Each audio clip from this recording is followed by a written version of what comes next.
ఇక వనపర్తి జిల్లాలో భారీ వర్షాలతో శంకర సముద్రం నిండు కుండలా మారింది. రిజర్వాయర్ 5 గేట్లు ఎత్తి నీటిని విడుదల చేస్తున్నారు. దిగువన ఉన్న రామన్పాడుకు 2200 క్యూసెక్కులు చేరుతున్నాయి. ఉమ్మడి పాలమూరు జిల్లాలో వర్షాలపై మరింత సమాచారం మా ప్రతినిధి బస్వరాజ్ అందిస్తారు.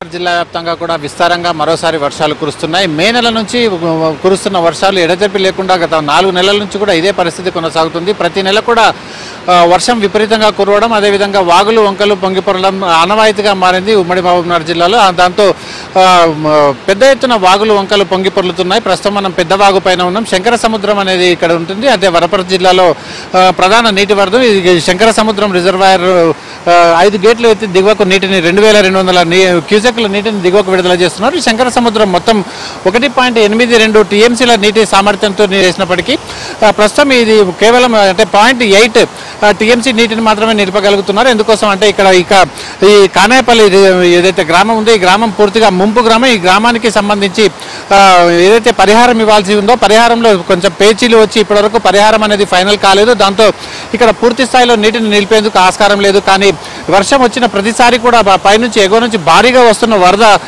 సరాసరి దిగువకి వెళ్ళిపోతుంది. దాంతో ఇక్కడ పెద్ద ఎత్తున అంటే రైతులు నష్టపోయే పరిస్థితి ఏర్పడుతుంది. ఎందుకోసం అంటే ఇక్కడ దాదాపు 58,000 ఎకరాలకు సాగునీరు అందించాల్సిన ఈ ప్రాజెక్టును బీమా ఫేజ్ 2 రాజీవ్ బీమా ఫేజ్ 2 పథకంలో భాగంగా ఏర్పాటు చేశారు. అయితే ఇక్కడ నుంచి అంటే జూరాల నుంచి నీటిని తీసుకురావాలి. కానీ జూరాల నుంచి నీటిని కాకుంటే ముందే అంటే ఇక్కడ వర్షాలకే ఈ నీరు పూర్తిగా నిండిపోయిన పరిస్థితి మనకు కనిపిస్తుంది. అయితే ఈ ఏదైతే కంపెన్సేషన్ వివాదం అంటే పూర్తిగా సద్దుమణుగుతుందో అప్పటి వరకు ఇక్కడ ఈ శంకర సముద్రం నీటిని పూర్తి సామర్థ్యం మేరకు నీటిని నిలిపే అవకాశం లేదు.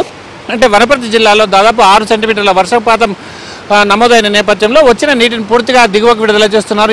ఈ రకంగా ఇక్కడ అంటే 0.8 టీఎంసీని మాత్రమే నీటిని నిలిపి వేస్తూ వచ్చిన నీటిని దాదాపు 5 గేట్లు ఎత్తి 2200 క్యూసెక్ల నీటిని దిగువకు విడుదల చేస్తున్నారు. ఈ నీరు మొత్తం మళ్ళీ రామన్పాడు నుంచి కృష్ణానదిలో కలుస్తుంది. అయితే ఈ శంకర సముద్రం ప్రాజెక్టును రాజీవ్ బీమా ఎత్తిపోతల పథకంలో భాగంగా నిర్మితమవుతున్న ఈ ప్రాజెక్టులో భాగంగా కంపెన్సేషన్ వెంటనే విడుదల చేసి ఇక్కడ రైతులకు గ్రామాన్ని ఖాళీ చేయించి పూర్తి స్థాయిలో నీటిని నిలిపాలన్న డిమాండ్ ఎప్పటి నుంచో వినిపిస్తుంది. ఇప్పుడైనా అంటే ప్రభుత్వం చేస్తుందన్న ఆశ ఇక్కడ రైతుల్లో కనిపిస్తుంది. విడుదల సంతోష్తో బస్వరాజ్, ఏబిఎన్ ఆంధ్రజ్యోతి.